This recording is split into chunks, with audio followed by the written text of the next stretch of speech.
Bom dia, meus amigos, minhas amigas. Hoje vou falar para vocês sobre o manejo ecológico do solo. Então nós vamos mostrar aqui as práticas que têm prejudicado o solo, as práticas que a gente vai fazer para conservar o solo e as práticas que nós vamos fazer para enriquecer o solo. Então o solo é um grande patrimônio do agricultor, da agricultora, e deve ser muito bem cuidado. Primeiro, o que a gente chama de solo? O solo é aquela camada superficial da terra. Então é a parte mais fértil, é a parte onde tem mais matéria orgânica, mais micro-organismo, de uma coloração mais escura. Mas antes de a gente dar início ao nosso conteúdo, eu convido vocês a participarem do nosso canal Verde Já, um canal que está no YouTube, com essa finalidade justamente de difundir, divulgar, discutir no movimento da agroecologia as técnicas adaptadas, simples, eficientes, de baixo custo, que são técnicas baseadas mais em processos do que em produtos. Então, vocês podem ver aí rapidamente, que já gravamos vídeos sobre agricultura sintrópica, sobre SAF, sobre micro-organismo eficiente, AM, sobre composto, sobre biofertilizante, sobre adubos foliares, controle de pragas e doenças. Então, eu peço que vocês visitem, compartilhem, dê o seu like e, se quiser se inscrever, é bem-vindo. Se tocar o sininho, melhor ainda, que vocês vão ser notificados de todos os vídeos novos que nós estamos apresentando toda semana, ok? Então, vamos lá. Então, chegando nessa parte produtiva, o manejo ecológico do solo, nós temos que eliminar esse tipo de procedimento que a gente vai ver aqui agora. Inclusive, na legislação dos orgânicos, essas práticas são proibidas, porque já se sabe que elas vão prejudicar o solo. Então, na agricultura convencional, eles pensam muito na fertilidade química do solo, mas o solo também tem sua fertilidade física e biológica. Então, às vezes, a gente pensa em dar os minerais, dar comida para o solo ou para a planta, e esquece como é que está ficando a saúde do solo. Então o solo, quando vai sendo agredido com essas práticas que eu vou falar aqui agora, o solo vai ficando compactado, vai ficando esterilizado, vai ficando dopado, vai ficando viciado em tantas drogas que ele vai receber, seja adubo químico, herbicida, agrotóxico, essas práticas que a gente vai ver aqui agora. Então aí você vai ter que usar cada vez mais produtos químicos, porque o solo já não dá mais respostas. O solo começa a ficar esterilizado, o solo perde sua vitalidade, a sua saúde. No início ele responde bem porque ele ainda tinha saúde, mas depois ele vai ficar crescendo. E esse é o motivo porque muitos agricultores, inclusive grandes e médios agricultores que fazem até uma agricultura de escala, estão procurando se afastar dessas práticas, porque eles estão gastando cada vez mais e não está vendo retorno. Então quem está ganhando dinheiro aí não é o agricultor. Quem está ganhando dinheiro é quem está vendendo esses insumos. São os atravessadores também e as agroindústrias. O agricultor, nesse processo, aí ele está sendo escravo, porque ele não conhece ainda outras alternativas. E o nosso motivo de estar passando esse vídeo aqui é despertar as pessoas, é motivar para uma agricultura sustentável. Então a gente já sabe, por exemplo, o desmatamento, ele tira toda a cobertura vegetal. Então a floresta, ela ameniza a força, o impacto das chuvas, não cai diretamente no solo, essa água infiltra bem e mantém as fontes de água, as nascentes. Quando você desmata, o que é que vai acontecer? Você tira toda essa cobertura, você elimina também muitos predadores, muitos animais silvestres, que são quem faz o controle biológico dos insetos, né? Então o desmatamento também vai favorecer a enxurrada descer na sua terra. Então o desmatamento ele é proibido, inclusive por isso que se exige uma reserva legal em todas as propriedades, dependendo do bioma, pode ser 20%, 50%, até 70% que tem que ser deixado de reserva, porque essa mata é importantíssima para a manutenção do agroecossistema. As queimadas não é diferente, as queimadas vai deixar o solo mais descoberto ainda, os agricultores veem uma vantagem porque poupa a mão de obra, mas a médio e longo prazo esse solo vai ficar cada vez mais empobrecido, porque vai ficar compactado, vai sofrer erosão, um arrastamento das partículas do solo pela chuva, vai ficar ressecado, porque o sol esquenta bastante, aumentando a evapotranspiração. Então a queimada, apesar de deixar uma cinza, que é um tipo de adubo, mas a fertilidade física e biológica, principalmente, vai ser bastante agredida e prejudicada. A monocultura quer dizer uma cultura só. Então não se deve plantar somente uma cultura. A gente vê muitos agronegócios aí fazendo só agricultura de escala, totalmente mecanizada, grandes culturas, mas a natureza nos ensina que não podemos plantar somente uma cultura. Quanto mais diversidade, quanto mais consórcios, quanto mais policultivos, caminhando para copiar o que a natureza ensina para a gente, mais equilíbrio, mais harmonia, menos problema de pragas e doenças você vai ter. Então, a gente vai ver aí que a monocultura deve ser substituída por outro tipo de prática que nós vamos falar mais tarde. A aração profunda é uma prática que nós trouxemos de lá do país de clima frio, temperado, que lá eles fazem uma aração profunda para revirar a terra que está debaixo do gelo. Então eles têm que quebrar uma camada grossa de gelo para chegar no solo. Aqui a gente não tem gelo nenhum, está fazendo uma prática no clima tropical, pegando a parte mais fértil, que é o solo, jogando lá para baixo, porque o Horade diz que ele inverte a camada do solo, e o subsolo, que é a camada de solo mais fraca, menos fértil, ela é invertida, ela vem para cima. Só nesse processo você já acabou com o seu solo. Então, arações, quando forem feitas, a gente deve procurar reduzir o máximo possível o revolvimento do solo, Então, tem que ser uma aração superficial, nunca ser aração profunda. Plantio morro abaixo, se a terra já está com a topografia irregular. Você planta no sentido da caída do terreno, você está favorecendo que a chuva leve sua terra embora. Inclusive entupindo as nascentes, as aguadas, os rios, né, as lagoas, as fontes superficiais de água. A adubação química, agrotóxicos e herbicidas, por que a gente não deve usar esses produtos? Porque são produtos químicos, eles vão matar os micro-organismos do solo. O solo tem na sua composição uma parte que é o ar, uma parte que é de água, uma parte que é dos minerais, outra parte da matéria orgânica e outra parte, não vamos nos esquecer, é a vida microbiana. Esses micro-organismos, que nós vamos ver nesse instante aqui através de fotografias, de slides, eles são importantíssimos para manter a fertilidade do solo. E esses tipos de produto, que eu chamo de drogas, essas drogas aí vão deixar o solo viciado, deixar o solo dopado, e vai matar a vida microbiana do solo. Então, se a gente quiser ter vida do solo, fertilidade biológica, fertilidade física e química, a gente tem que eliminar esses produtos. E ele é proibido por isso, porque eles são biocidas, eles matam a vida do solo. Manejo inadequado de irrigação, isso aí é quando a pessoa usa água em excesso ou manejo errado. Então, por isso está sendo condenado esses sistemas, por exemplo, de aspersão convencional, né? Aqueles canhões, que gasta muita água. E também, até essa água também, se não for muito bem manejada ou conduzida, pode gerar um excedente de água e vai arrastar essa água. Eu via muito na região de Xique-Xique, aqui na Bahia, perto de Irecê, o pessoal plantava muito cebola lá em quadras, ou em sulcos, que está gastando muita água. Hoje em dia, até os bancos, os agentes financeiros, estão recomendando que você faça um sistema de irrigação mais poupador de água, que é o sistema de gotejamento, que é o sistema de microaspersão, né? Ou você cobrir muito o solo para evitar também gastar mais água, para evitar essa água ir embora. Então o sistema de irrigação tem que ser feito de uma forma inteligente. O solo também não deve ser exposto ao sol e ao vento.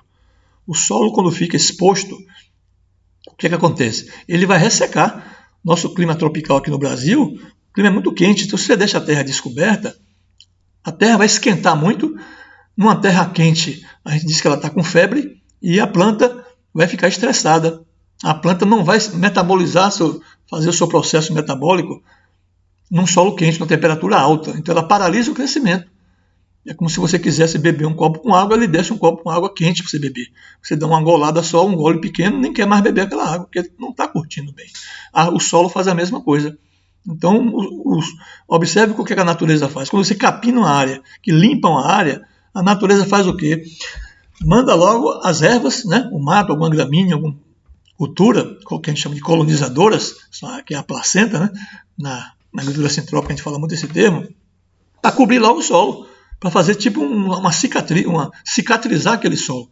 É tipo um band-aid, né? É tipo uma cobertura logo para proteger o solo. Então o solo nunca deve ficar exposto ao sol e ao vento. O vento também resseca muito a terra, ele tira muita umidade do solo, ele também prejudica muitas plantas porque deixa as plantas tortas, e a planta balançando também ela não vai curtir, não vai se alimentar direito, recebendo vento na cara toda hora. Então a gente tem que proteger do vento, a gente tem que proteger o solo, fazendo cobertura morta e cobertura viva do solo. O superpastoreio é uma outra prática equivocada quando a pessoa quer criar muitos animais além da capacidade de suporte da pastagem.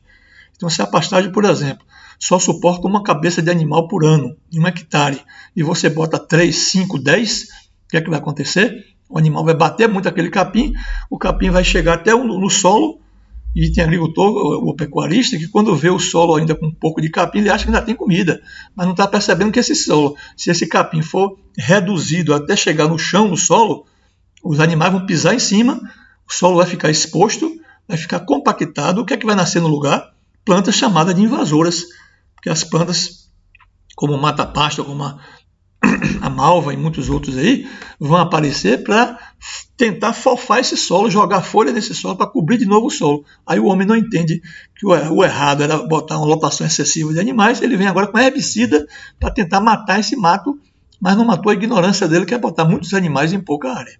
Então, super pastoreio é errado, tem que ser um pastoreio que os animais tenham a forragem, mas que não bata muito essa forragem. Por isso que se recomenda até fazer a divisão de pastejos, que a gente chama de pastejo rotacionado, para dar tempo daquele pasto se recuperar.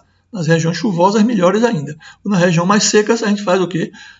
Tira excesso de forragem na época das chuvas e guarda, armazena na forma de feno ou de silagem. Mas já é outra história, vamos continuar aqui. E o lixo é uma prática também equivocada. A gente não pode deixar lixo que vai poluir o solo, vai poluir as fontes de água, vai prejudicar o agroecossistema. Então o lixo pode ser até reciclado. Metade do lixo é material orgânico, ele pode virar agora adubo. E tem que ser trabalhado e não deixar de qualquer jeito.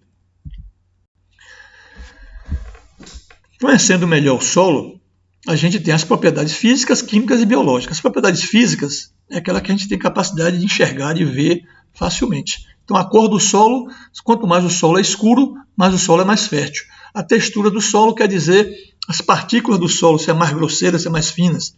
Então tem um solo arenoso que tem uma textura mais grossa, tem um solo barrento que ele é mais intermediário, tem um solo argiloso que a textura é mais fina, tem mais liga. A estrutura do solo, a gente está dizendo que o solo tem mais torrões, ele é mais cheio de torrões. Então, um solo que é compactado, quando você cava um buraco e tira uma camada de um solo, uma amostra de um solo compactado, ele está mostrando que não tem estrutura, ele está cheio de vértices, ele está cheio de pontas, porque ele não está bem torrões. Ele não tem muita presença de matéria orgânica, micro-organismo, que faz esse papel de deixar a terra bem estruturada, bem arrumada, para reter água, para a raiz penetrar melhor. Então, a estrutura do solo diz também como é que está o manejo da sua terra, do seu solo, da sua área. A densidade se refere à compactação do solo. Existem equipamentos que os técnicos usam, que é o penetrômetro, é tipo um material pontiagudo que ele enfia no chão para ver se o solo oferece ou não resistência. Aí a gente diz se esse solo está compactado ou não. Na prática, a cabocla faz o quê? Ele pode até enfiar um facão, por exemplo, no solo ou no canteiro de hortaliças e ver se o facão está penetrando bem, está entrando bem no solo. Está dizendo se a terra está com alta densidade ou com baixa densidade. A porosidade é uma característica que o solo deve ter. Né? O que é um solo poroso? É um solo bem estruturado. É um solo que tem matéria orgânica, que tem microvida. É um solo, como eu falei há pouco, né? Que o facão entra fácil, ele retém água, ele funciona como uma esponja, então ele facilita muito em guardar o ar, parte do ar e parte ele guarda a água também. E facilita a penetração das raízes. Então a gente deve perseguir um solo que tem uma boa porosidade. E quem faz isso é o bom cuidado com ele, a cobertura, é a matéria orgânica, os micro-organismos que fazem esse papel muito bem. A consistência do solo, a gente vai ver se o solo é mais pegajoso, se o solo é mais solto, isso vai depender da textura do solo. A umidade, a gente vê isso pela capacidade de retenção de água. Se o solo tem mais estrutura, se tem mais porosidade, se tem mais matéria orgânica ou não. Então, tudo isso visivelmente é fácil a gente identificar se esse solo está fértil ou se esse solo está decaído, ou está compactado ou está com problemas. Quimicamente falando, a gente já não pode ver mais assim a olho nu. Apesar de a gente saber que existem plantas chamadas plantas indicadores que mostram se o seu solo é fértil ou não. Até pela altura das plantas, pela copa das plantas, como o agricultor fala, pela muita presença de babuja, está nascendo muito mata, porque aquele solo tem fertilidade. Os solos argilosos tendem a ser mais férteis, né? Apesar de ter problemas já físicos da parte de compactação, retenção de água, essa outra história aí. Mas a melhor maneira da gente ver se o solo, quimicamente falando, ele tem mais presença ou não de minerais é fazendo a amostra de um solo. Então, a gente coleta a amostra do solo, manda para um laboratório e O laboratório vai nos dar um retorno se essa terra está ácida, se essa terra tem mais presença, a quantitativo que tem lá de nitrogênio, de fósforo, de potássio, de micronutrientes e tal. Então a gente vai procurar repor esses nutrientes com vários tipos de adubos orgânicos que eu vou falar daqui a pouco. Mas existe uma forma prática também de você ver esse pH do solo aí, coletando nessa mesma amostra de solo que você fez, você tira 3 copos, em um você bota bicarbonato de sódio, que é um produto altamente alcalino, você molha aquela amostra de solo, você bota umas 2 ou 3 colheres de sopa já é suficiente, de bicarbonato de sódio, de cálcio, aliás, desculpe, bicarbonato de cálcio. O bicarbonato de cálcio, como ele é muito alcalino, se ele reagir com aquele solo, formar uma efervescência, é sinal que seu solo é ácido. Já se você pega um pouco de vinagre, molha aquela amostra de solo e joga um pouco, umas 3, 4 colheres de vinagre dentro desse solo e mistura bem, se ele fizer uma efervescência, significa que seu solo é alcalino, porque você colocou vinagre que é altamente ácido, e se ele reagiu, é porque o solo tinha alcalinidade, era alcalino. Se na terceira amostra o solo não reage nem com bicarbonato de cálcio e nem com vinagre, significa que ele é o quê? Neutro. Ele está na faixa de equilíbrio, na faixa aproximadamente de 7. Então o pH de 7, ele diz que ele é neutro, nem ácido, nem para baixo e nem para cima com alcalino. A gente também pode coletar essa amostra de solo para fazer o nosódio do solo, um preparado homeopático, mas é outra palestra que a gente vai fazer depois. Aguardem que vamos fazer um tratamento homeopático do solo com o próprio solo, que a gente chama de nosódio, mas aí é outra história, deixa para depois. A superfície específica, né, diz como é que está a superfície desse solo, se tem mais retenção ou não de água e tal, se está mais lisa, se está mais rugosa, se está mais estruturada ou não. Capacidade de troca catiônica. Isso quer dizer o seguinte, quanto maior essa CTC, essa capacidade de troca de cátion, significa que seu solo tem mais mobilidade dos átomos, dos nutrientes, nas partículas de areia, de argila ou do barro. Então, quem favorece muito isso aí é a presença de matéria orgânica, a presença de micro-organismos, né? O tratamento homeopático do solo também energiza o solo, vitaliza, possibilita melhor essa capacidade de troca catiônica. E a disponibilidade de nutrientes. Então, a análise do solo vai dizer também se seu solo está mais fértil ou menos fértil quimicamente falando. Se ele precisa fazer correção do solo para corrigir a acidez, para fazer a calagem, né? Se ele precisa repor esses nutrientes, fazendo uma remineralização do solo. A gente vai ver vários tipos de adubos que nós vamos usar para corrigir a deficiência de algum mineral que está faltando. E a fertilidade biológica do solo se refere à vida do solo. Então, como é que está a vida desse solo? A gente tem indicadores também que a gente pode ver isso aí. A gente pode até tirar uma amostra do solo e jogar água oxigenada em cima dele. Se o solo tiver uma boa efervescência aí, significa que tem muita atividade microbiana. Mas a gente também, a olho nu, pode ver se tem presença de minhocas, né, de pequenos insetos, né, que a gente dá até para enxergar e vou mostrar nesse slide de uma forma melhor. Então nós temos que perseguir no solo essas 3 fertilidades, e não aquela fertilidade química apenas dos adubos químicos. Que as pessoas se preocuparam muito nessa ênfase aí de dizer que o solo é fértil, não somente botando adubo químico. E a gente vai ver que o adubo químico ele vai estragar o solo. Então nós vamos ver outras alternativas para fazer isso aí. Assim, rapidamente falando, a gente quer dizer o seguinte, que o solo tem origem do sol, da rocha, a rocha mãe, como a gente fala. Aqui, por exemplo, uma rocha vulcânica, o vulcão liberou essas larvas aí, essa rocha vai sendo decomposta ao longo do tempo, pela ação do tempo, pela ação da chuva, pela ação da temperatura, os micro-organismos vão se aproximando depois, vão chegando e vai roendo esse solo, vai derretendo esse solo. Só que você tem uma ideia, o solo vai demorar em média, dependendo do bioma, dependendo da região do país, 800 a 1000 anos para formar apenas 1 centímetro de solo. Como vocês estão vendo na fotografia aqui. Então observe, ó, que o solo está começando a se formar aqui, com a presença de micro-organismos, aumentando aqui a partir de baixo para cima, está formando subsolo, chegando aqui para o solo, e as gramíneas, que são as plantas colonizadoras que estão chegando, aí vai formando a camada superficial que a gente chama de solo e subsolo. Então isso aqui, essa camadinha aqui que está formando, ó, é 800 a 1000 anos para o solo fazer. E numa simples aração morro abaixo dessa aqui, o solo vai todo embora aqui, ó, vai ficar de volta aqui, as pedras, ó, as raízes vão ficar expostas e você vai ter muito problema de erosão.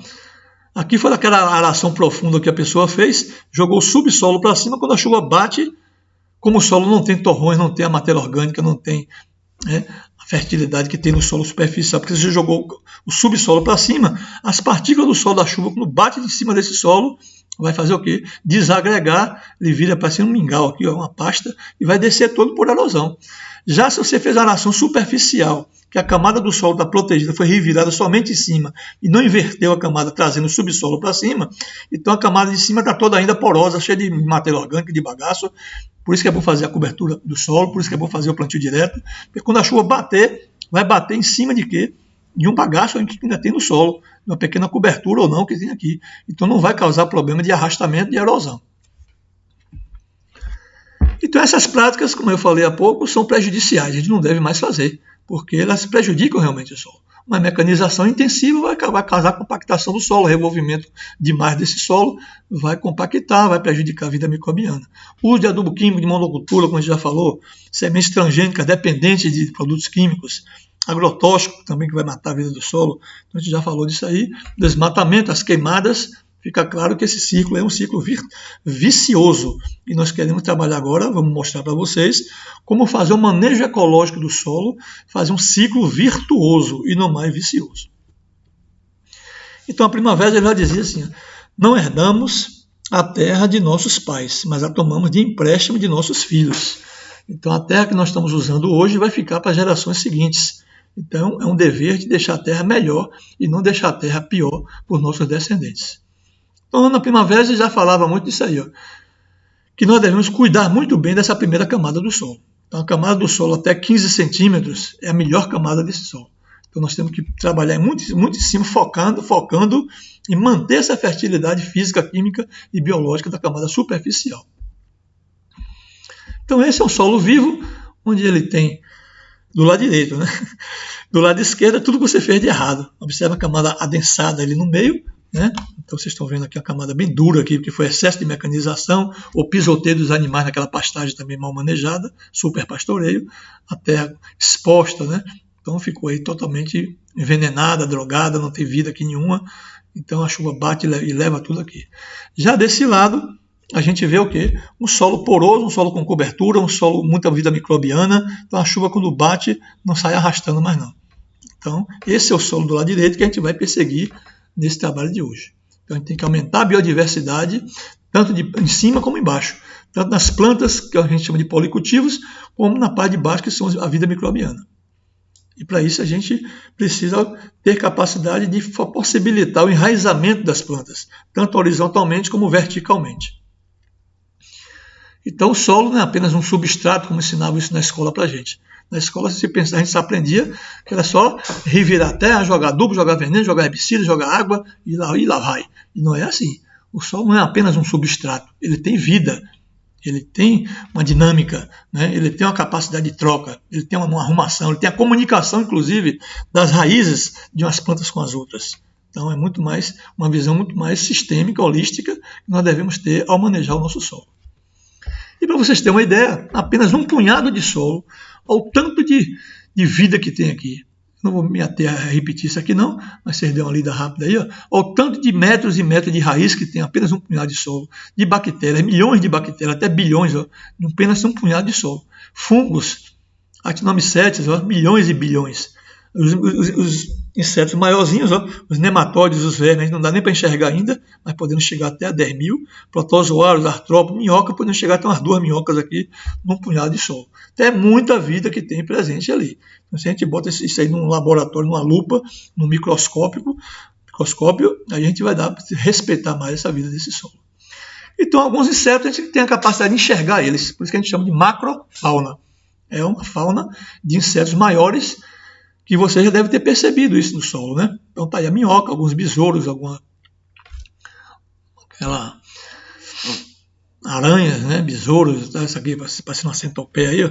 Eles favorecem a decomposição da matéria orgânica e são predadores também, eles comem os outros insetos. Então tá aqui, essa aqui já é a mesofauna, de um tamanho já intermediário, que a gente não tem mais nem capacidade de enxergar direito. Esse ácaro aqui a gente pode até enxergar um pouquinho com dificuldade. E tem a microfauna, que são esses que a gente só enxerga no laboratório. Eu falei há pouco, são milhões e bilhões que estão presentes lá no solo. Então tem aí, que são os protozoários, rotíferos, nematóides, muitas bactérias, micro-organismos. Aqui, por exemplo, tem os fungos micorrízicos. Esses fungos têm um papel importantíssimo, porque eles se associam com as plantas, buscando um açuquinho aqui da planta, e eles têm a capacidade de liberar o fósforo, que é um mineral importantíssimo para a frutificação das plantas. Eles vão decompor o solo, ou pelo menos tipo assim, raspar o fósforo que está fixado nas partículas do solo e dá para a planta. Então ele solubiliza o fósforo para a planta. Às vezes você faz a análise de um solo, o laboratório está dizendo que não tem muito fósforo naquele solo, mas tinha porque estava fixado. Mas quando você começa a botar matéria orgânica, que aparece muita vida, inclusive esses fungos micorrízicos aí, eles vão agora aumentar o teor de fósforo do solo. Isso já é percebido quando se faz análise de solos frequentes, monitorando sistemas agroflorestais sintrópicos, porque essa vida microbiana é uma fertilidade biológica importantíssima para garantir a fertilidade e o aumento de nutrientes de um solo. Então tem as bactérias, a gente não consegue enxergar elas aí, mas faz um papel importantíssimo. Uns devem estar em equilíbrio. Quando está em desequilíbrio, vira doença, vira ataque, vira problema. Aqui vocês conhecem bastante, é o rizóbio, é um gênero de bactérias. Rizóbio, eles têm a capacidade de fixar o nitrogênio do solo para o solo. Ele pega o nitrogênio do ar, que é um gás, e dá para a planta. Então, quando você vê essas leguminosas, que são as plantas parentes do feijão, cheias desses carocinhos na raiz aí, ó, quanto mais carocinho vocês verem aí, melhor, porque significa que o solo está mais fértil. Então, eles vão deixar o nitrogênio para a planta, vão fertilizar o solo. Isso a gente usa muito quando fala em adubação verde. Agora, não confundir com nematóide. Se a planta não é parente do feijão, não é leguminosa, se você vê esses carocinhos na raiz, aí já não é o rizóbio, aí já é o nematóide, que forma até galhas, né? Eles aí ficam entranhados na raiz. Uma forma de você identificar se é rizóbio ou se é nematóide é que o rizóbio ele destaca facilmente essas bolinhas, esses caroços. Já o nematóide não. O nematóide, se a planta não for leguminosa, pode desconfiar que é ele. Então o nematóide ele forma umas galhas, ele entranha na raiz, você tem dificuldade de tirar essas bolinhas aí. Ele fica bem grudado. Isso aí, o nematóide é o quê? O desequilíbrio do solo, porque está faltando matéria orgânica, está faltando micro-organismo para comer ele, para diminuir a população dele.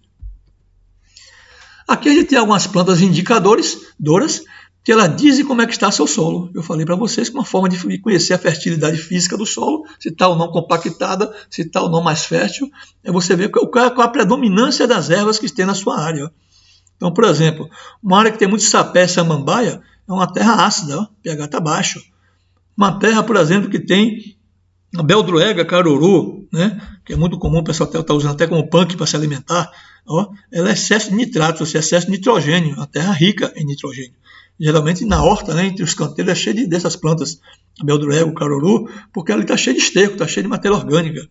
Mas você pega, por exemplo, um carrapicho, ó, carrapicho de carneiro ou capim carrapicho, é solo duro, solo compactado. O que é que o carrapicho vai fazer? Expulsar o homem da área, porque a terra está ficando muito compactada. Ele está querendo que você nem entre mais ali, para ele poder aprofundar suas raízes e recuperar seu solo. O homem não entende isso, continua fazendo tudo errado, com excesso de mecanização, com revolvimento frequente, compactando, metendo herbicida, e aí a ignorância, ele vai gastar cada vez mais dinheiro e vai prejudicar cada vez mais o seu solo.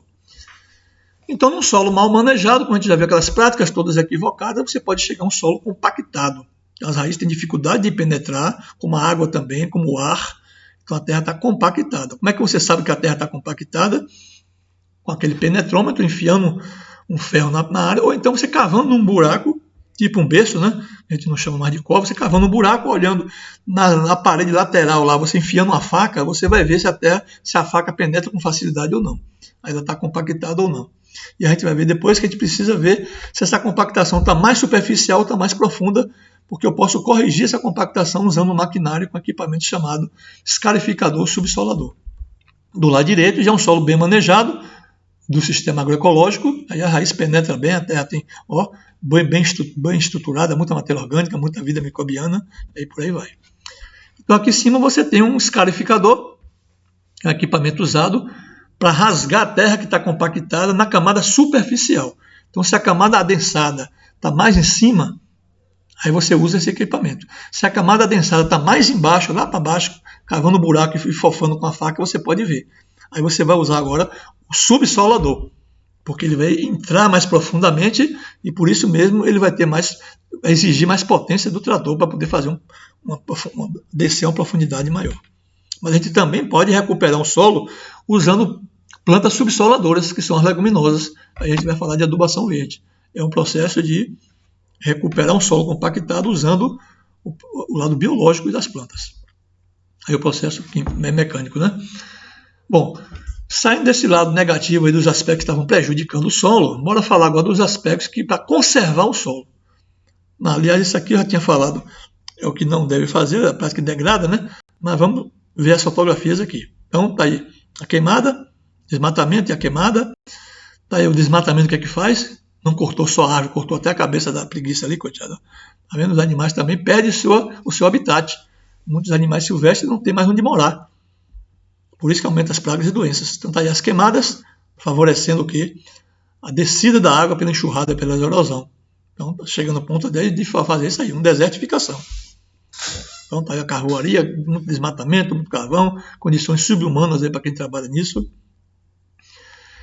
A presença de cupins, isso aí já está mostrando justamente que a terra está decaída, está compactada, isso é uma pastagem mal manejada, super pastoreio, por isso os cupins chegaram aí. Indicador também de terra ácida. Então, a gente precisa repensar o nosso manejo.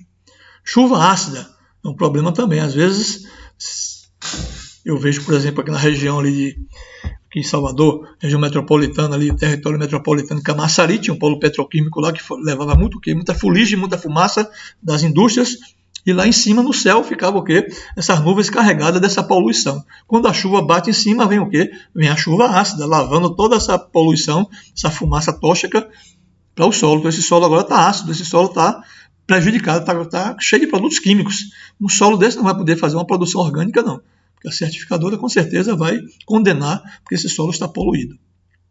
Aqui o que eu falava, a gente não deve arar a terra desse jeito aí, morro abaixo.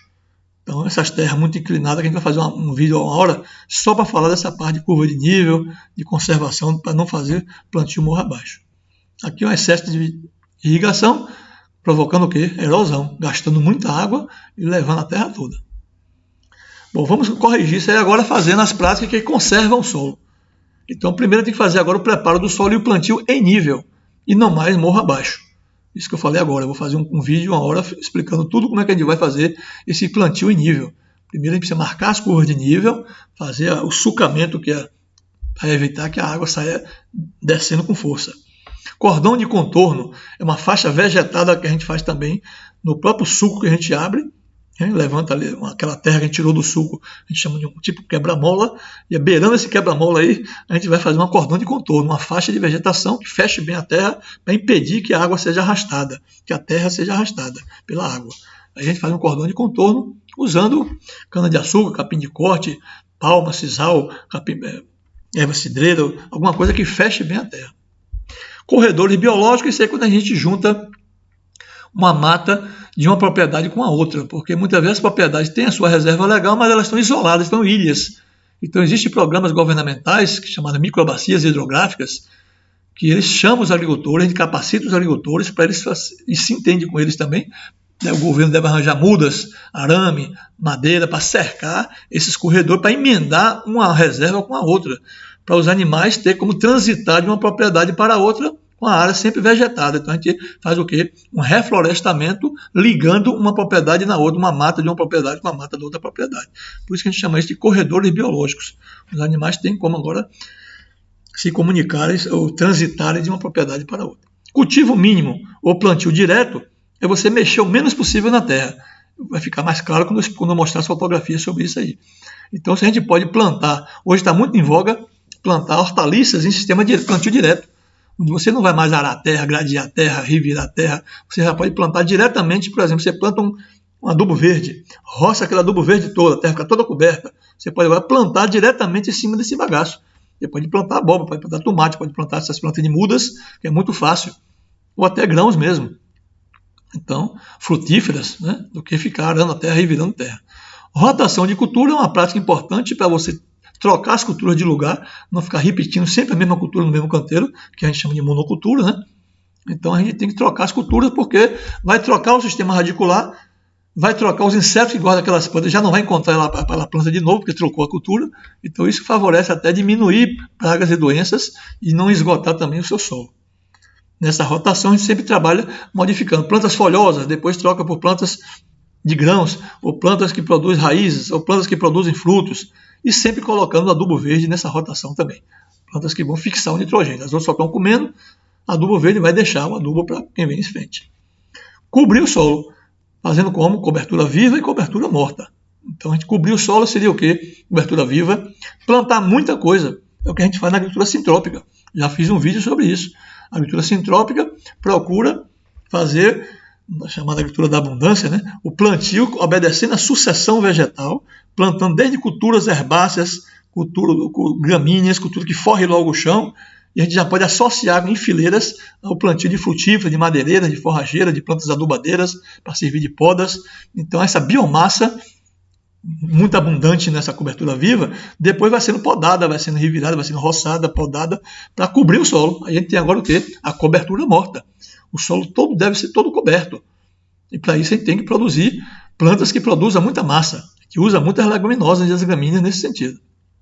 Ou até árvores também, forrageiras, árvores leguminosas também, que a gente pode fazer podas, né? Já expliquei isso no vídeo de agrofloresta. Essas podas a gente vai cobrir no chão, fazendo o quê? Cobertura morta. Manejo de ervas nativas, que a gente chama de erva nativa, que na outra agricultura chamada convencional eles chamam de erva daninha. Mas erva nativa a gente chama planta espontânea. Então, essas plantas espontâneas não são daninhas. Elas estão indicando como é que está seu solo, elas abrigam os inimigos naturais, os predadores, para controlar os insetos. Então é importante a gente também ter a reserva desse mato em volta da área, em volta dos canteiros. Ou se ele quiser, vamos dizer assim, sementear ou secar, isso vai até atrasar quem está perto dele, a gente roça ele, roça esse mato. Então o mato serve até não só de abrigo para os insetos, mas também de podas, roçagem, para fornecer biomassa. Então a erva nativa não é uma erva daninha, é uma planta que ajuda bastante, é só a gente trabalhar certo com elas. Cortina de quebra-vento, se a gente sabe que o vento vai prejudicar a área, principalmente na região semiárida, que já chove pouco, a gente tem que guardar bem essa água no solo, a gente tem que fazer uma cortina, não é para quebrar o vento, a gente não quebra o vento, a gente chama popularmente assim, mas é para barrar a força do vento, que o vento resseca muito a terra e tira muita água da folha das plantas. Então a gente faz uma cortina geralmente do lado da nascente, que no nascente é onde vem mais o vento, né? Na época do inverno, do frio, vem mais do sul, mas a gente tem que fazer essas cortinas pode fazer até com cercas vivas, já tem um papel importante de trazer os pássaros, trazer o redesenho da propriedade, e a cortina é para quebrar esse vento mesmo, para impedir que o vento faça esse estrago no solo e nas plantas. Diversificar o máximo possível, isso aí já é copiando o que a natureza ensina para a gente, é o que a gente chama de policultivo, é o que a gente chama de redesenhar a propriedade, ou até ressignificar também a ideia de trabalhar conforme o que a natureza ensina para a gente. Então, quanto mais diversidade, melhor. Para manter a fertilidade do solo, manter a cobertura do solo, trazer muitos animais silvestres, predadores, você vai ter agora uma harmonia, um equilíbrio na sua propriedade. Sombreamento, algumas culturas precisam de sombreamento, no meu caso o cacau, pimenta do reino, né? Algumas culturas toleram esse sombreamento e é importante também, até as pastagens também, muitas gramíneas suportam até 30%, 40% de sombra. Então, botar árvores também dentro da pastagem é importantíssimo para o bem-estar dos animais. E como conservação também, reserva natural. Então, por lei, a gente tem que deixar uma reserva de mata na sua propriedade, de 20% a 70%, dependendo da região ou do bioma. Aqui é uma fotografia mostrando o plantio direto. É muito comum no sul do Brasil o pessoal fazer essa prática, mas infelizmente eles usam do herbicida. Então eles geralmente plantam gramíneas e fazem a rotação com leguminosa. Por exemplo, plantam trigo. Né? Depois do trigo, eles colhem o trigo, roça aquela palhada, a própria máquina já roça o trigo e já puxa o grão. E a terra fica toda coberta com a palhada do trigo. No plantio seguinte, eles alternam inverno com verão. Aí, no inverno, eles plantam essas culturas de clima frio, como é o trigo. No verão, eles vão plantar, por exemplo, a soja, o milho. Então, já planta em cima desse bagaço, diretamente. Mas eles jogam uma herbicida para queimar um pouco de mato que ainda sai aí. Então, tá vendo aí, ó, já o plantio direto, a máquina tem um facão na frente que sai cortando e a semente que sai caindo atrás.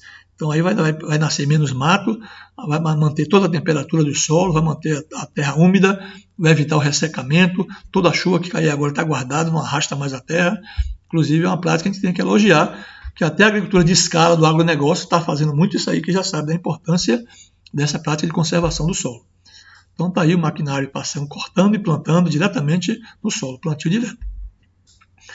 Então, vocês estão vendo aí já o que eu falei há pouco, a soja plantada no bagaço aí do trigo. A gramínea deixou a palhada, A leguminosa vai agora aproveitar essa palhada e vai deixar até nitrogênio depois para a cultura seguinte. Tá aí uma experiência, o cara fazendo o que aí? Ó? Ele está com rolo-faca, cortando e derrubando a crotalária, que é uma leguminosa que produz muita biomassa, então são muitas toneladas de matéria orgânica que está sendo produzida por essa planta. E o cara está fazendo o que agora? Passando o rolo-faca, cortando e acamando tudo. Então eu tenho o que agora aí? Eu tenho uma cobertura, antes era verde, da crotalária, agora ficou cobertura morta no chão. E agora eu posso plantar hortaliças, grãos, frutíferos diretamente em cima dessa palhada aí. A terra já está coberta, já está adubada, já está subsolada, porque essa leguminosa também fofa bem a terra, né? Então você tem agora a terra completamente conservada, enriquecida com esse trabalho aí. Uma terra que deixou muito bagaço na terra e não deve arar profundamente para não jogar isso lá para baixo. Aí um indicador de fertilidade boa do solo que é a presença de minhocas. A importância da reserva natural também. Às vezes eu procuro os agricultores. Qual a importância que tem essa mata aí? Então, essa mata vai servir de guardar a água da chuva. Toda a chuva que cai aí está guardada, vai alimentar o lençol freático. Por isso que aqui embaixo, vou mostrar aqui com o cursor aqui, ó, aqui tem uma nascente, tem uma guarda aqui, porque veio acúmulo dessas águas aqui. Então a chuva cai aqui e fica guardada. Tem muito malche, muita serrapilheira que está guardando aqui a umidade. Aqui tem muitos pássaros, muitos predadores que vão descer daqui para comer os insetos aqui embaixo. É um inimigo natural. Aqui pode servir de trilhas para fazer turismo rural. Aqui você pode tirar essências florestais, até de incenso, que seja aí, como fonte de renda. Aqui você pode cobrar, tem uma política ambiental que está começando aqui no Brasil ainda, pagamento por serviços ambientais. Então é muito importante uma área, uma mata dessa aqui. Por isso que a gente não deve nem arar uma terra morro abaixo aqui. O recomendar para essas terras mais inclinadas é fazer isso aqui mesmo. É deixar como reserva natural ou reflorestar plantando árvores, que podem ser frutíferas, madeireiras, forrageiras, ou até, no mínimo, pastagens. Mas nunca deixar essa terra exposta, arada, não. Aqui tem o quebra-vento. Aqui, no caso, foi feito com a cultura do ninho. Uma planta indiana, cresce bastante. Não vou entrar na polêmica agora da turma das abelhas aí, mas é um quebra-vento aí que impede que esse vento saia soprando. No outro lado aqui, ó, isso aqui é em Petrolina, tinha um plantio lá de citros, de laranja, de lima, de um bocado de coisa lá. Aqui é a cobertura morta. O cara plantou aí batata doce entre as fileiras de banana. Então a batata doce vai produzir um produto comercial e está protegendo o solo. Aqui o cara, na Mata do São João, aqui na região da Bahia, o cara está limpando a área, mas observe que ele não limpou e não queimou. Ele deixa o bagaço todo em cima da terra. Já aqui no primeiro plano, na fotografia inicial, você vê a terra descoberta. Essa terra descoberta vai ficar quente, vai ficar dura, vai ter problema com as plantas para crescerem, que elas vão paralisar o crescimento. E mesmo você botando adubo aí, essa planta vai sentir. Então tem que cobrir essa terra, não pode deixar desse jeito aí não. É muito comum de ver isso nos sítios. O pessoal limpa a terra para ficar parecendo até um terreiro, né? E ali pode ficar até bonito para as madames, as mulheres às vezes não gostam de ver a terra suja, cheia de bates, que vai chegar cobra, não sei o quê. Mas para o campo é bom deixar a terra coberta e protegida. Aí a cobertura morta, um papel importante, um canteiro todo coberto, essas plantas que você pode mudar com muda, né? Então fica mais fácil, você aduba a terra, depois você cobre a terra e vem agora com as mudas, até com a ajuda de um chuncho, né? Enfiando e plantando as mudas ali no lugar. Então aí fica bem protegida a terra, temperatura fresca, o micro-organismo vai agradecer, vai gastar menos água, essa água aqui vai ficar bem armazenada e suas plantas é só correr para o abraço, aí é só alegria. Daí, sistema muito comum que o pessoal chama de mandala, né? O Programa Agroecológico Integrado Sustentável, os canteiros todos cobertos. Aqui a importância de você produzir biomassa. Então eu mostrei até essa fotografia no sistema lá do vídeo do Agrofloresta. Então a gente pode fazer poda dessas leucenas aí, ó, para cobrir a terra, para fazer cobertura morta. E até adubação verde. Até botar na fileira das plantas, porque ela vai servir de adubo. Ela é rica em proteína, ela é rica em nitrogênio, vira não só cobertura morta, vira adubo também para o solo e para as plantas. Aí o bagaço todo já triturado. E esse bagaço agora serve para quê? Para cobrir canteiros, cobrir as hortaliças. É o que ele está fazendo aqui, levando já esse bagaço. Olha ele fazendo aí o quê? Jogando o pé do tomate, não é bem próximo do pé do tomate, não, senão esquenta. Você tem que afastar um pouco mais das fileiras. Mas a terra fica toda coberta em volta do tomate, não vai nascer mais mato, e aí vai se decompor e soltar o nitrogênio, porque aí é rico em nitrogênio. Essa leucena tem 25% de nitrogênio. Uma prática muito importante que eu já falei na estante é fazer a curva de nível. Aqui um curso que a gente estava fazendo lá em Amargosa, a gente fez o pé de galinha aí, ó. Então o pé de galinha é fácil de fazer, 3 varas amarradas aí, e a gente botou um nível de pedreira ali no meio. Então com esse pé de galinha a gente vai marcar as curvas de nível, marcar os pontos que estão no mesmo nível para fazer as curvas de nível. Mas a gente vai fazer um vídeo sobre isso aí. Então esse caboclo aí, ele fez o quê? Ele marcou a curva de nível, não abriu uma valeta, ele abriu vários buracos aí, mas serve também, porque a chuva, quando quiser escorrer, vai ter que encher esses buracos tudo aí, para transbordar e passar por cima desse camaleão aí, que eu chamo quebra-mola. Então aí você já protegeu a sua terra de ser arrastada pelas chuvas. Aqui foi uma prática que a gente fez recentemente aqui em Montegordo, município de Camaçari, na Bahia, ensinando ao pessoal aqui do grupo da Coppermonte a fazer a curva de nível, marcar a curva de nível e fazer a curva de nível. Então do lado direito aqui já está a curva de nível feita. Aqui dona Cristina já fez o dela também, já aprendeu a fazer e fez o dela, e já marcou as curvas de nível, ó, e fez as curvas de nível já na propriedade dela, que a gente visitou recentemente, tem uns 15 dias que a gente esteve lá. Aqui eu já falei, eu vou explicar isso melhor quando eu falar da curva de nível, mas ele aqui já é um sistema diferenciado, chamado Ruter-Cutter. É um sistema que a gente chama de canteiros elevados. Então ele abre a valeta aqui, e quando ele tem muita madeira de poda, né, de alguma clareira que ele abriu e ficou muito galho, uma árvore, roçagem e tal, ele vai botando aqui o material mais grosseiro primeiro, depois vai botando aqui o material mais fino por cima, cobrindo de terra, com a própria terra que tirou aqui da valeta, né? E aí vai cobrindo, camada grosseira embaixo, camada mais leve por cima, as folhagens mais por cima, então no final você tem essa, por isso que chama Ruter-Cutter, canteiro elevado. Então, ó, tá vendo a altura que ficou? Quando a chuva quiser escorrer para cá, vai ter que encher isso aqui primeiro, manter isso aqui tudo úmido para um dia ela querer passar aqui por cima. Isso aqui vai se decompondo, vai virando adubo, depois você pode plantar em cima disso aqui, né? Ou você pode também fazer uma faixa de vegetação aqui que eu chamava o quê? Cordão de contorno. Eu posso plantar aqui uma faixa de capim de corte, de cana-de-açúcar, né? Posso plantar aqui erva cidreira, uma coisa que feche bem. Porque mesmo a terra que quiser passar por aqui, encher isso aqui, passar por cima, se chegar aqui vai encontrar uma faixa vegetada. Eu posso também deixar um mato aqui sem arar, porque essa fileira de mato que eu deixar aqui, a água quando quiser escorrer, vai encontrar esse mato que vai crescer, vai ficar alto e não vai passar com facilidade para o outro lado. Então tá aí o Ruter-Cutter, tá aqui, ó, tá vendo que coisa linda? Aquele bagaço todo que era saber o que fazer, ele fez aqui agora, fez esse material aí para botar dentro da curva de nível. Vamos falar agora, para enriquecer o solo, os adubos orgânicos e naturais. Então a gente tem os estercos.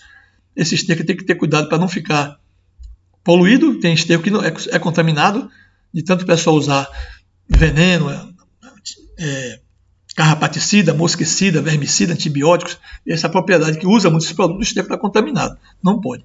Esse esterco também precisa ser bem curtido para matar todo tipo de sementes, alguma coisa assim, e tem que chegar frio lá na área, não chegar quente. As palhadas é um material muito bom para você combinar com o esterco e fazer o composto. O composto, eu já fiz um vídeo também explicando como é que faz ele, por isso que eu não vou explicar aqui agora. É a mistura de esterco e palhada, eu posso enriquecer, botando muita coisa dentro dele aqui. A urina, a manipoeira, eu vou fazer um vídeo só sobre os adubos foliares, são adubos líquidos. A urina, a gente coleta a urina da vaca, ou até a urina humana mesmo, bota para fermentar, vou explicar isso depois. E usa como adubo foliar. A manipoeira, a água da mandioca, a gente bota para fermentar também, porque no início ela é só veneno, puro veneno, mas depois de 10 dias ela vira adubo líquido, ela tem 15 minerais dentro dela, inclusive o enxofre, material muito bom para a gente usar. Geralmente a gente tem usado muito elas aqui dentro do composto, ou botando dentro do biofertilizante, ou até aplicando na forma com pulverizador.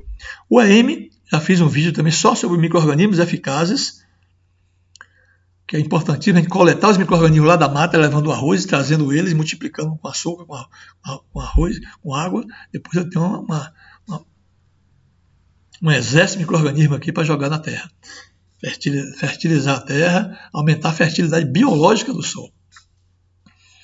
Eu tenho um biofertilizante, que é um adubo líquido, que eu vou fazer o quê? Usar o esterco, usar água, eu posso também enriquecer ele, também já fiz um vídeo sobre isso aqui. Então eu recomendo que vocês vão lá no canal Verde Já, que tem vídeo já de composto, de biofertilizante, de EM, de defensivos naturais, de agrofloresta. A terra vegetal é um adubo que você tem também de graça. É o quê? A terra debaixo das árvores, lá da mata. Então ali o que a gente chama de malcho, serrapilheira, ali está cheio de adubo já pronto, que é o humus. que os micro-organismos já se decomporam. E ali você está trazendo também os micro-organismos que estão lá. Por isso a gente vai lá levar o arroz para coletar eles e trazer. Essa terra vegetal, quem não tem esterco, quem não tem composto, até usa a terra vegetal, não é tão rica igual o esterco e o composto, mas já serve para adubar suas plantas também. Ou até fazer mudas misturadas com esterco, com composto, com um pouquinho de barro, para fazer muda de hortaliças, muda de frutíferas. É um adubo de graça que tem na propriedade. Tem agricultor, tem agricultora que até ganha dinheiro levando isso para a feira para vender. Ele ensaca, tem até a marca comercial, código de barra, tudo, e vende isso na feira. Um saco de 10 quilos e tal, é coisa de R$10, R$15, depender da quantidade. O lixo, eu falei que 50% do lixo é matéria orgânica, ele pode ser reciclado, pode ser trabalhado. Resíduos agroindustriais também é adubo, muitos deles servem como adubo ou ração para os animais. Então eu tenho resíduo de padaria, resíduo de fábrica de doce, fábrica de licor, fábrica de polpa de frutas, aqueles bagaços todos das frutas, pode fazer a compostagem, fazer adubo. Aquelas cinzas da casa de farinha, a raspa da mandioca da casa de farinha, a manipoeira da casa de farinha, tudo isso é o quê? Resíduos agroindustriais. Eu vou buscar tudo isso aqui para botar aqui no meu composto, para transformar agora em adubo. As tortas, aqui já custa dinheiro. É muito rica em nitrogênio, muito rica em potássio, por exemplo, torta de mamona, torta de cacau, torta de coco, torta de licuri, torta de dendê. Né? Então são muitas tortas. A de mamona é muito conhecida, muito boa, mas custa dinheiro e a gente procura aqui reduzir custos. Humus de minhoca, tem gente que ganha dinheiro também produzindo isso aqui. Humus de minhoca é um excelente adubo, mas não para grandes quantidades. Mas tem gente que produz isso aqui para vender para esse pessoal que vende aí plantas ornamentais, vende mudas, aí o pessoal da cidade aí que não tem adubo, né, compra esse humus de minhoca a um preço até muito bom para quem está vendendo. Quanto menor o animal, mais rico é seu esterco, né? Então, o esterco do boi e da vaca não é tão rico igual da galinha, não é tão rico igual da cabra e da ovelha. Da galinha também já perde aqui para a minhoca. Então, quanto menor o animal, mais rico é seu esterco. Mas é claro que os grandes animais produzem mais adubo também. O calcário é uma fonte mineral rica em cálcio, magnésio, calcário, né? Ele tem cálcio, magnésio e até enxofre, quando é o caso do calcário dolomítico. Se o solo tem carência lá de enxofre, a gente bota o calcário dolomítico, ou de magnésio, né? A gente bota o calcário dolomítico. É uma fonte natural, não é químico isso aqui não. Geralmente usa para fazer a correção do solo. As cinzas é um adubo muito rico em micronutrientes, rico em cálcio, também tem uma boa porcentagem aqui mas é 4 a 5% de potássio, a depender do tipo de material que formou essa cinza. Essa cinza tem que chamar a atenção que a gente não deve usar cinza de churrasqueira. Por quê? Porque tem sal, porque tem gordura que é prejudicial à vida microbiana. Pó de carvão é um material mais grosseiro, mas quem faz carvão sobra esse resíduo aqui, que é um excelente adubo. O pó de carvão ele retém bem a água, ele é abrigo para os micro-organismos. É fundamental usar o pó de carvão também para enriquecer o composto, para jogar também nos canteiros. Farinha de ossos, ele vai comprar isso aqui, porque isso aqui é caro, pelo menos para a produção camponesa. E a farinha de osso é muito rica em fósforo, rica em cálcio, e a gente pode produzir até na propriedade. Eu conheço agricultores que compram dos marchantes, dos açougueiros, essas grandes quantidades de ossos, para torrar na propriedade, faz uma fogueira lá, e ali já fica a cinza separada do osso. O osso fica esbranquiçado, você separa a cinza depois da farinha de osso, do osso. Esse osso você tritura com uma forrageira, no pilão, do jeito que você puder, e cessa, você já tem agora a farinha de osso. Não em grandes quantidades, mas pelo menos para botar aqui dentro do composto, dentro do biofertilizante. Ó. Excelente, uma fonte de fósforo. Como fonte de fósforo natural também, a gente tem os fosfatos naturais. Isso aqui eu recomendava mais para as culturas de ciclo longo, porque ele libera o fósforo mais lentamente. Aí a gente tem aqui no Brasil o fosfato natural de Olinda, de Araxá. Tem o hiperfosfato, aqui já é uma fonte de fósforo mais solúvel. O hiperfosfato no comércio, ele tem o nome, ele vem o hiperfosfato de Gáfisa, que vem da Tunísia, do norte da África, e tem o hiperfosfato Daoui, que vem do Marrocos, também lá vizinho à Tunísia, lá no norte da África.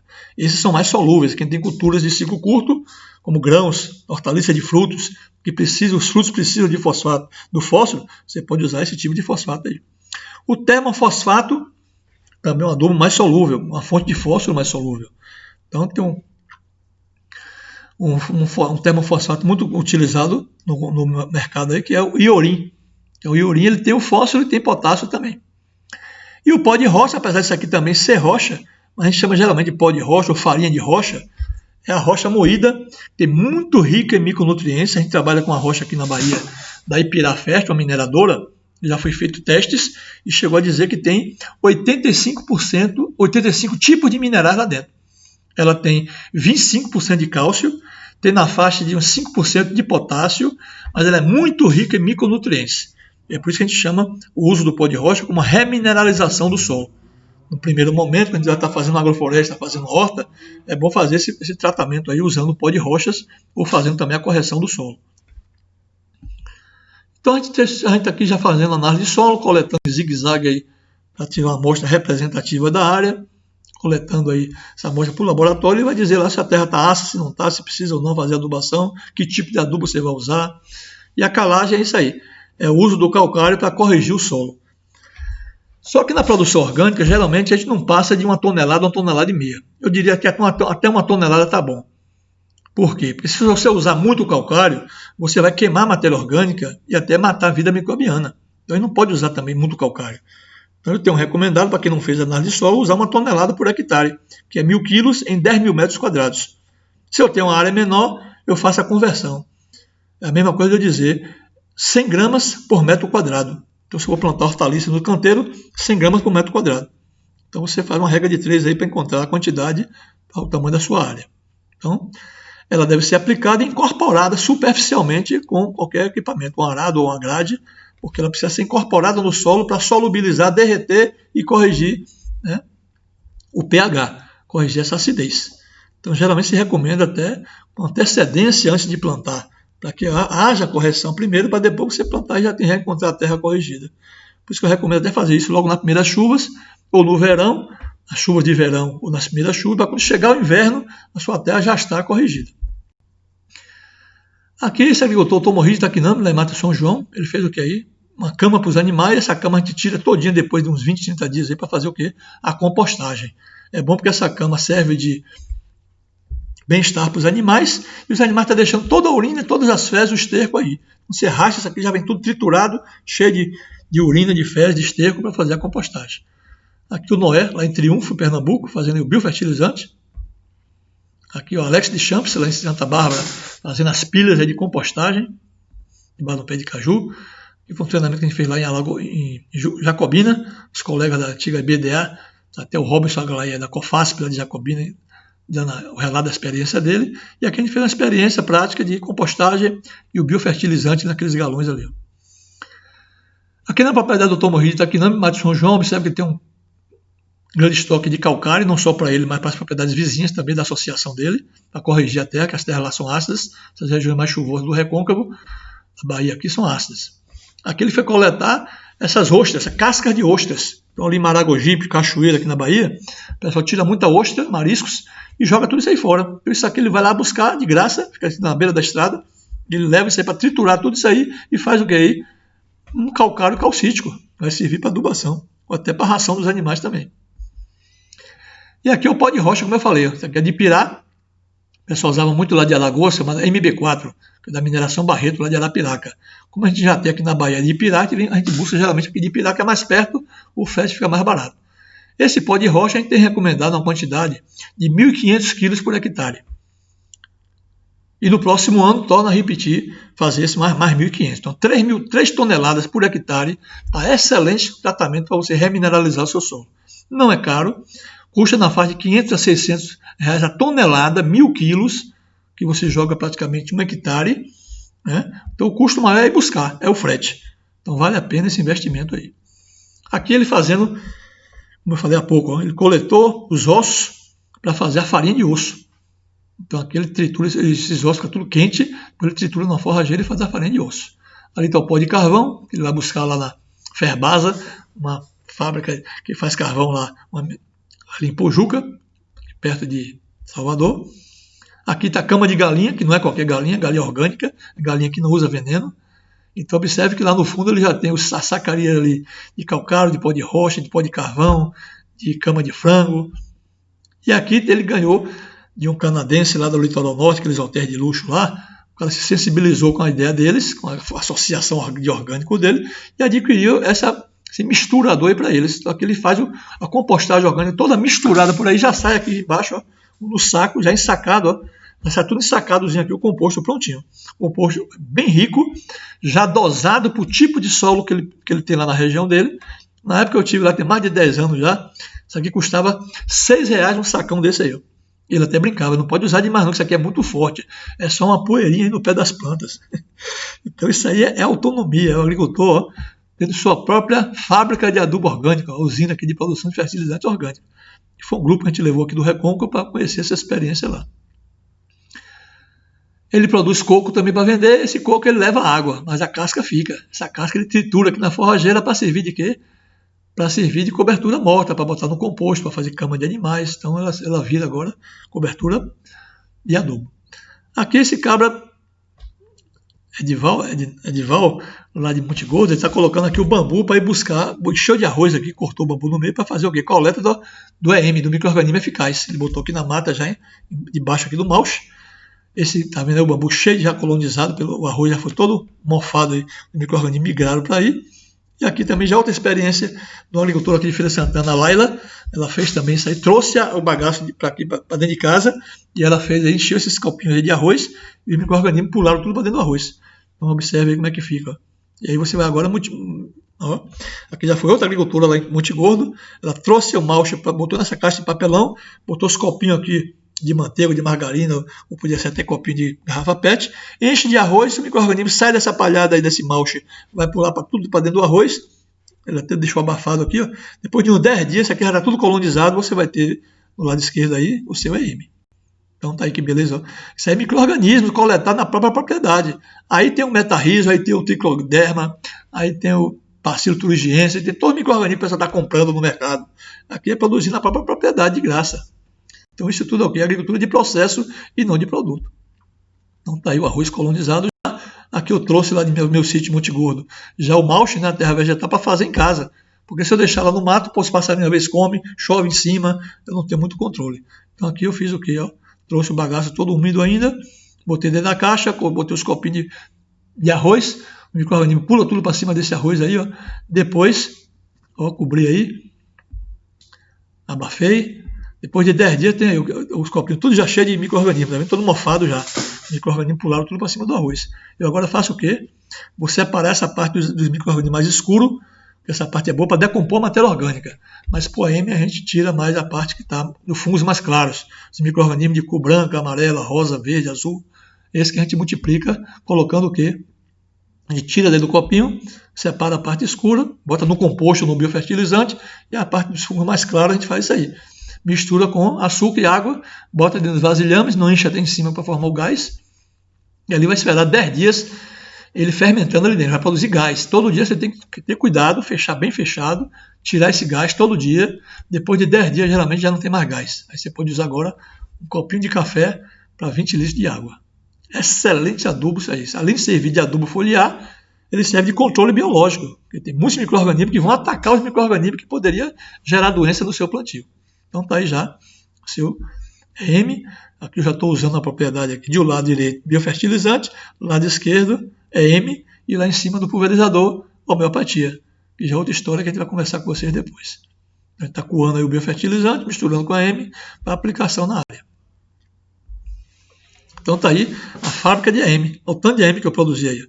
Então, como eu falei, é só um copinho de café para um pulverizador. Então rende bastante. Quando isso aqui já estiver acabando, eu posso fazer o quê? Botar mais açúcar, mais água para ele se multiplicar. Como o pessoal faz com o fermento de pão aí. Antes de acabar, ele já está botando mais para não acabar mais. Se não estiver mais produzindo gás, eu posso até buscar de novo na mata. Então está aí a compostagem, o agricultor tendo seu adubo orgânico aí natural. Isso aqui em Cuba, eles tudo hoje faz é orgânico. Destino essa produção aí para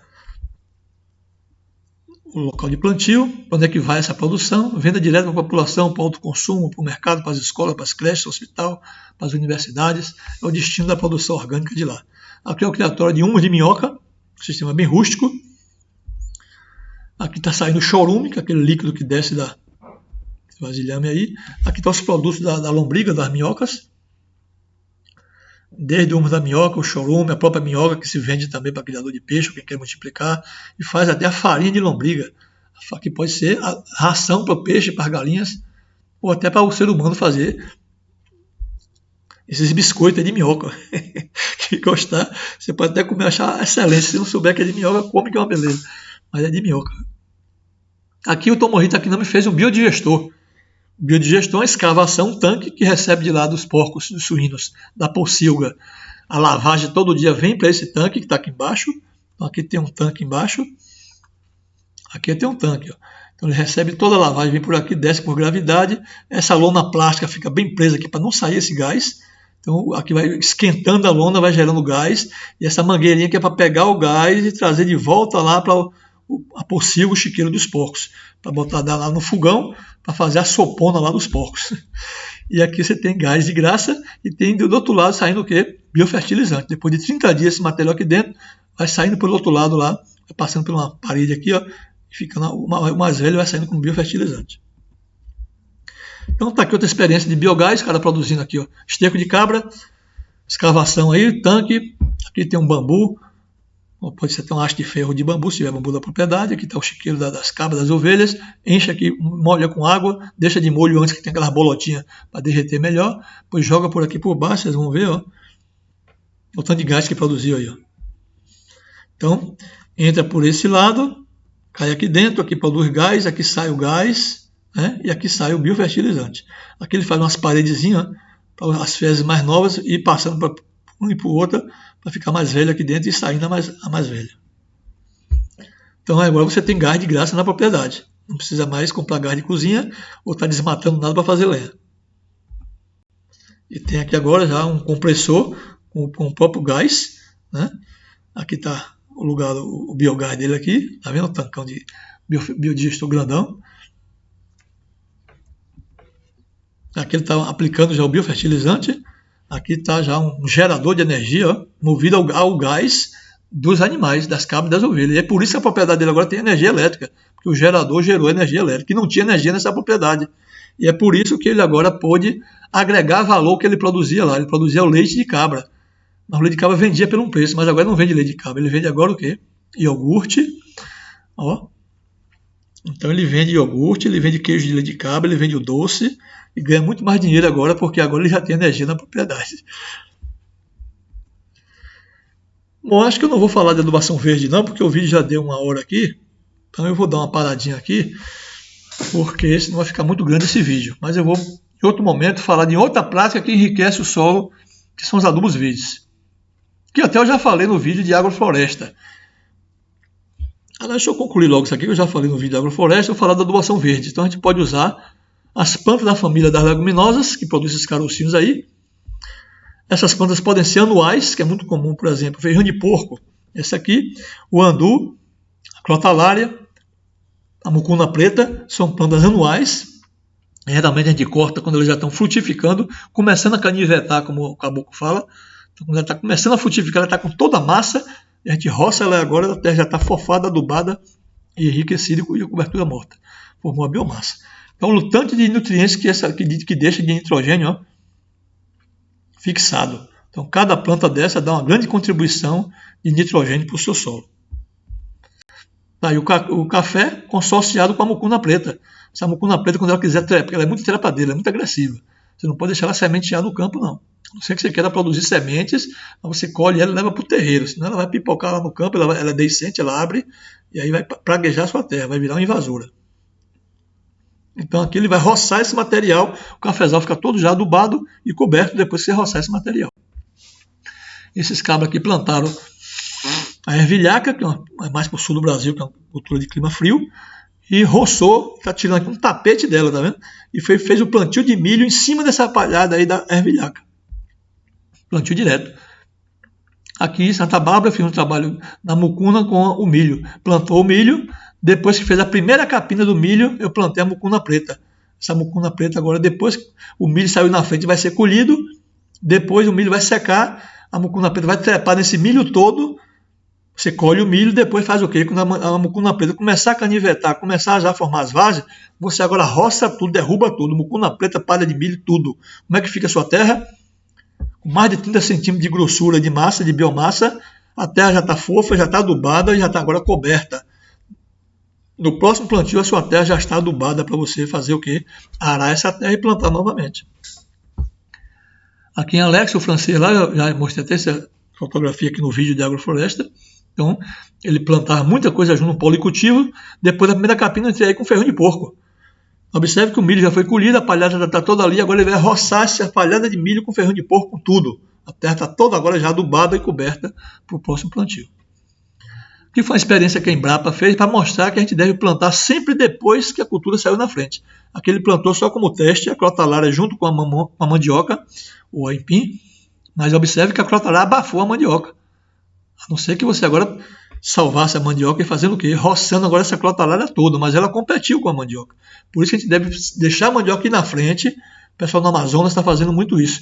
Lá chove muito, tinha que ter muito trabalho de capina. Então, para não ficar capinando muito, que é muito trabalho, muita mão de obra, muito custo, a Embrapa fez um trabalho lá de fazer isso, de plantar sempre depois das primeiras capinas. Aí você entrava com ferrão de porco, principalmente que eles usam lá, a mandioca saiu na frente, já está maior. Quando o ferrão de porco crescesse lá por baixo da mandioca, ele agora roça aquele ferrão de porco todinho. A mandioca está toda agora com a área coberta pelo ferrão de porco. E agora você não vai ter mais capina, porque o ferrão de porco agora vai abafar o mato lá na área da mandioca no Amazonas. Aqui a crotalária intercalando as fileiras da banana, você roça e tudinho aí. Ó. É importantíssimo porque está trazendo predadores, inimigos naturais, cobertura do solo, mantendo a umidade. Aqui essa produtora, antes de plantar a uva lá em Petrolina, o que ela fez aí? Encheu a área de crotalária. Quando a crotalária começar a canivetar, começar a querer formar o frutinho dela, uma vagezinha que tem, ele roça isso aí tudinho e planta agora diretamente nesse bagaço as mudas de uva. Pronto, a terra está adubada, está toda coberta para plantar. Não precisa arar a terra, gladiar a terra, não. E eu vou mostrar aqui agora uma experiência que foi feita aqui em Conceição do Almeida, o colega Sérgio Carvalho, grande técnico da antiga BDA, e ele fez vários testes procurando ver quais são as leguminosas que são mais indicadas para fazer a adubação verde e também para fazer a subsolagem do solo. Então ele fazia esses plantios de vários tipos de leguminosas, aqui no caso é a mucuna preta, depois cavava um buraco que a gente chama de trincheira, enfiava essa grade aqui no chão para tirar uma fatia dessa trincheira e lavava tudo aqui para ver como é que estão as raízes lá embaixo. Então observe que a mucuna preta foi recomendada mais para a cobertura do solo, é rica em nitrogênio, mas já não tem um sistema radicular muito agressivo para fazer a recuperação de solos compactados. Aí o feijão de porco também foi muito bom como biomassa, adubação verde, mas não foi recomendável, porque as raízes não são muito agressivas para rasgar o solo. A crotalária, essa é a crotalária júncia, muito bom para adubação verde, cobertura do solo, mas também as raízes não são tão agressivas. Já a crotalária vistosa, outro tipo de crotalária, já mostrou um sistema radicular bem agressivo. Olha o sistema radicular como é bem agressivo esse tipo de crotalária vistosa. E ela também serve para quê? Para chupar os nematóides, para atrair os nematóides, e quando você corta isso aqui tudo, você elimina mais os nematóides. O andu, o pessoal no sul do país chama de guandu, né? É uma planta também que produz muita massa. As raízes também são agressivas, mas não tanto para descer profundamente, por isso que não foi muito recomendada para fazer subsolagem. Já a puerária, que é também chamada cudizu tropical, olha que planta, olha o tanto de cobertura como ela faz no solo, como fecha bem, não nasce mato nenhum aqui. Olhe para o sistema radicular dessa puerária, olha que trabalho bem feito de Sérgio. Olha para aqui, velho. Rasga a terra toda lá por baixo, um grande subsolador.